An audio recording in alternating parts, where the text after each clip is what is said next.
मारो ताटी मुआली के जानू।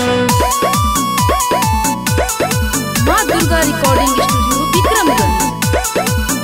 अरे महना कइले रही मिले आ गइला ससुरार हो।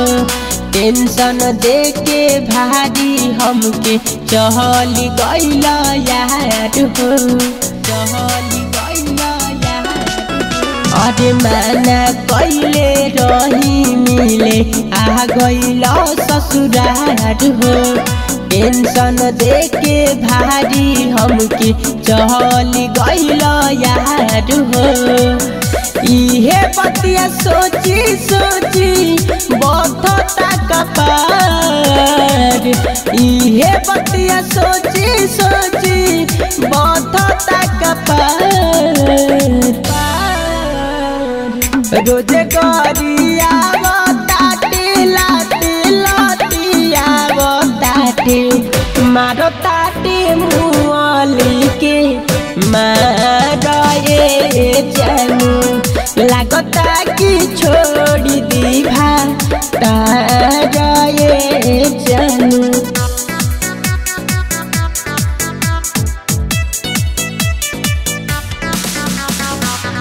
मारो ताटी मुआली के जानू। तो पली जतिया सारा हो गई खुलियाम हो। गाँवे घर चर्चा पूरा होता सहरियाम हो, होता सहरियाम हो। राजे हमारो मुँह भइल करिया अब सटे न भातार मोर जहरिया। एक ही रे बतिया खाली पूछेला बारू बार। एक ही रे बतिया खाली पूछेला बारू बार। रोजे गरिया ताटे लाटे लतिया ताटे मारो ताटे मुआली के मारे जानू। लागता कि छोड़ी दी तारे जानू।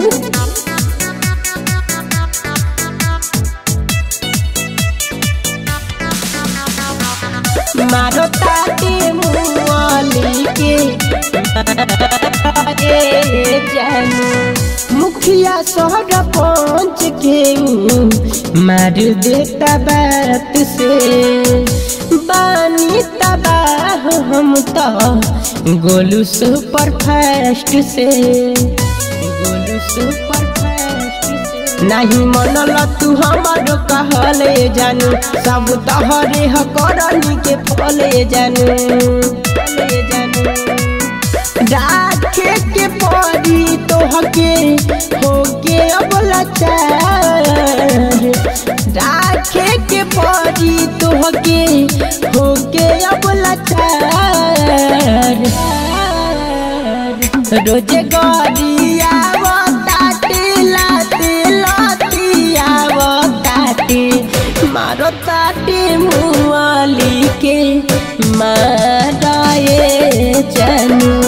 लागता कि छोड़ी दी तारे जानू।